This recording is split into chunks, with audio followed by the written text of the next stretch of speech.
i-enjoy itong mga bato-bato, mga kalapadyak, mga kalapatids. Natayimin ko sila na nagtutuka. Kasi dito sa ano yun, sa may bintana. Enjoy sila.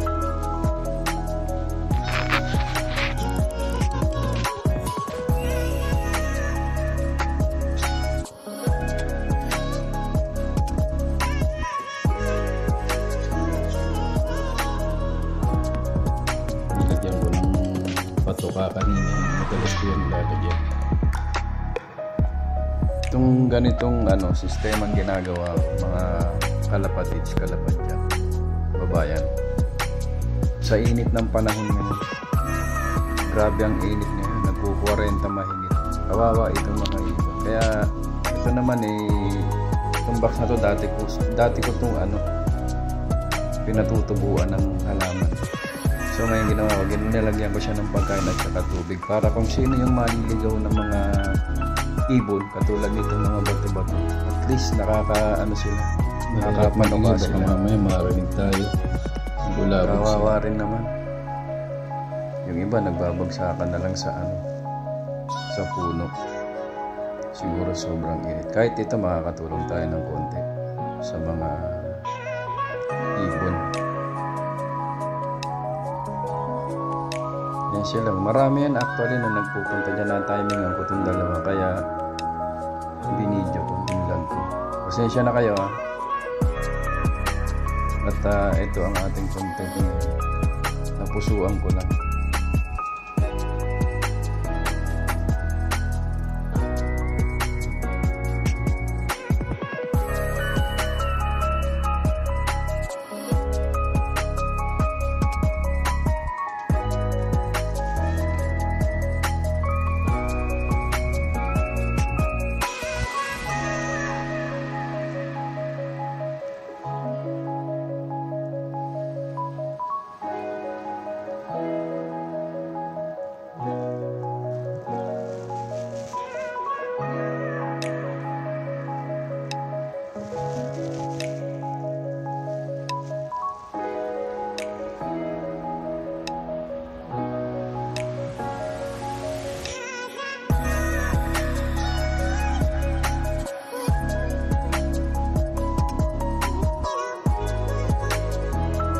Tinutukuan yan, oatmeal. Gusto naman nila yan.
Alis na siya. Wala na yung partner niya. Haba ng buntot niya.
tibay nito sa init eh.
Sawa na siya.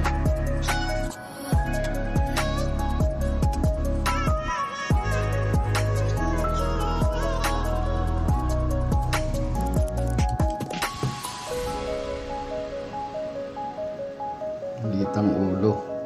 Lasing babae siya eh.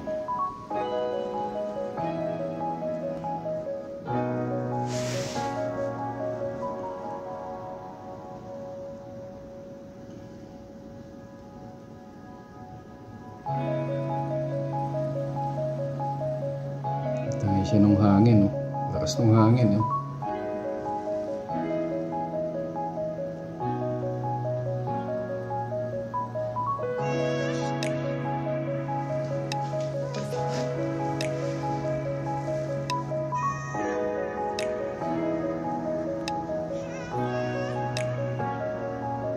Ayan tayo.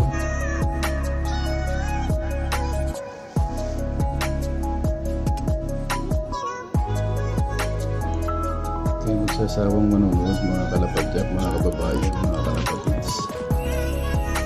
Itong mga ibon na to, wala naman nag-aalaga nito. So, kailangan natin bigyan din sila ng patuloy para makatikim sila ng maayos.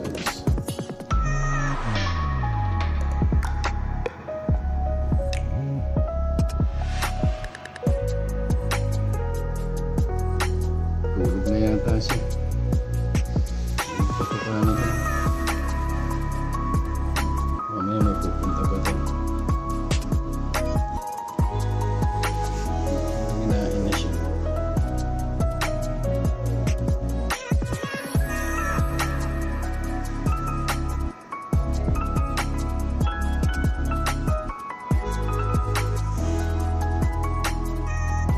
Iba-ibang mga bato-bato na punta rito. Pag umalis na to rito, yung mga liligaw na naman.